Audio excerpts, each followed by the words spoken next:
من الشيطان الرجيم بسم الله الرحمن الرحيم أنا سببنا الماء سبا ثم شققنا الأرض شقا فأنبتنا فيها حبا وعنبا وقضبا وزيتونا ونخلا وحدائق غلبا وفاكهة وعبا متاعا لكم ولأنعامكم صدق اللہ العظیم۔ دوستو، پیچھے تذکرہ ہوا تھا حیات اور موت اور بعث بعد الموت، محشر میں اللہ پاک کے پاس آنا ہے۔ اب انسان کو اللہ پاک پھر زندگی جس طرح اللہ نے دی ہے تو بقائے زندگی کے لیے اسباب بھی اللہ نے محض اپنے فضل سے انسان کو عطا فرمایا ہے۔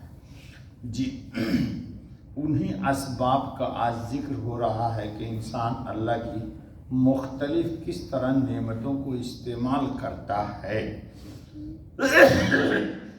انا سببنا الماء سبا، کہ ہم نے ڈالا پانی اوپر سے جی گرتا ہوا۔ اسباب پہ گفتگو نہیں ہو رہی ہے۔ اللہ رب العالمین سمندر سے بخارات کے ذریعے پانی لے جاتے ہیں، ریفائن کرتے ہیں اور پھر انسان پر اس کو برسا دیتے ہیں۔ اسی کو کہا انا سببنا الماء سبا ثم شققنا الارض شقا، پھر چیرا زمین کو پھاڑ کر۔ جی کیا مطلب؟ یعنی ایک گھاس کے تنکے کی یا بیج سے جو کوپل نکلتی اس کی کیا طاقت ہے کہ وہ زمین کو پھاڑ دے؟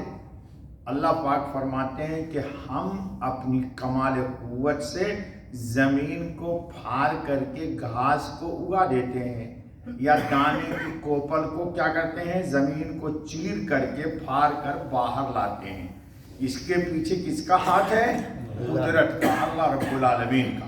کوئی نہیں پہچانتا ہے تو پھر انشاءاللہ وہ پہچانے گا ضرور جب عذاب آئے گا۔ جی اس لیے اللہ تعالیٰ نے غلے، پھل، سبزیاں سب کو ایک سخت گٹھلی ہوتی ہے، ایک دفعہ گٹھلی کو اللہ پھاڑتے ہیں اور پھر اس سے کوپل گرین نکالتے ہیں۔ بتاؤ، کسی بھی مغز کو کھول کے دیکھیے تو اس میں کوئی ہریالی نہیں ہے۔ مغز کا اپنا ایک رنگ ہوتا ہے، جیسے گندم ہے اس کو چیریے تو وائٹ آئے گا، تربوز ہے اس کے بیج کو کھولیے تو دیکھیے وائٹ ہوگا، لیکن اللہ پاک اس کو پھاڑتے ہیں پھر اس میں سے ہریالی نکالتے ہیں اور وہ ہریالی کوپل کی شکل میں زمین کو پھاڑ کر کے باہر آ جاتی ہے۔ فَأَنبَتْنَا فِيهَا حَبًّا، پھر اگایا اس میں اناج۔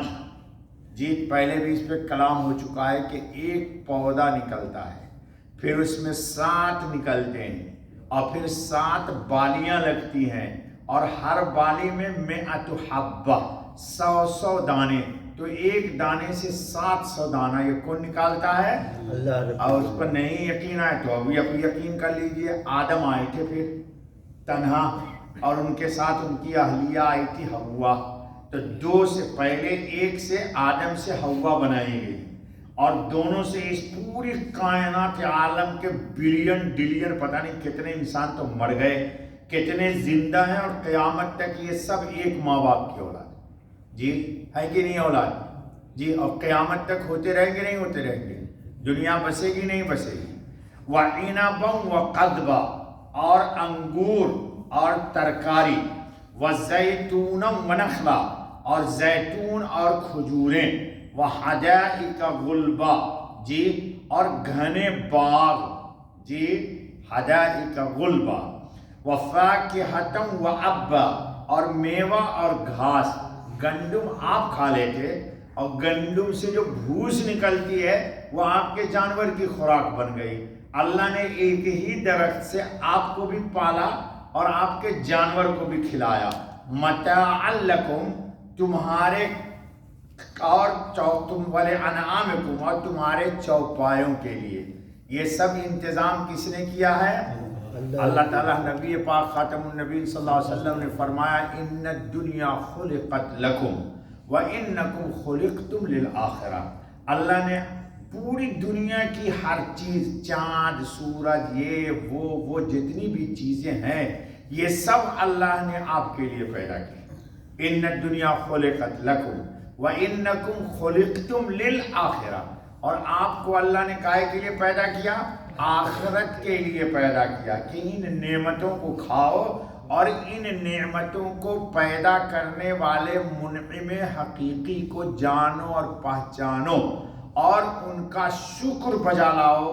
ان کی ذات میں یا ان کی صفات میں شرک نہ کرو، بس شکر کیجئے، کھائیے اور شکر کیجئے. شکر کا الفاظ بھی آپ کو ڈھونڈنا نہیں ہے. اللہ نے شکر کے لیے خود ہی فرمایا الحمدللہ. یہ وہ لفظ ہے جو اللہ نے اپنی ذات کے لیے خود کہا ہے.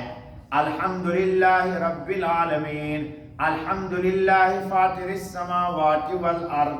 جی الحمدللہ الذی انزل علی عبدہ الکتاب. یہ وہ الفاظ ہیں جو اللہ نے اپنی حمد کے لیے خود استعمال کیے ہیں، چونکہ انسان اللہ کی حمد کر ہی نہیں سکتا. یہ اپنے خزانے سے پتہ نہیں کیا الفاظ لاتا. اس لیے اللہ کو جو سب سے محبوب کلمہ تھا وہ اللہ پاک نے پسند کیا. جی اور حمد والی کتاب دی، قرآن نازل ہوئی نا دوستو. اس کی پہلی آیت کیا ہے؟ الحمدللہ رب العالمین. اور اسی لفظ حمد سے اللہ نے آپ کے نبی کا نام نکالا. احمد کہو، اس کا مادہ محمد ہے. حضرت صلی اللہ علیہ وسلم کو حامد کہو، اس کا مادہ حمد ہے. محمود کہو، اس کا مادہ حمد ہے. محمد کہو، اس کا مادہ حمد ہے. یہ عربی کے اعتبار سے. تو قرآن کریم نے حمد کے الفاظ خود ہی سکھائے تاکہ انہی الفاظ سے تم اللہ کی حمد کر دو. تمہاری بے شک زبان گنہگار ہے، لیکن اللہ کے اس پاک بول کو جب بولو گے نا تو اللہ آپ سے خوش ہو جائیں گے. کہیے الحمدللہ. جی یعنی بعض چیزیں تمہارے کام کی آتی ہیں اور بعض تمہارے جانوروں کے. جی ہاں. اور اب کیا ہے دوستو؟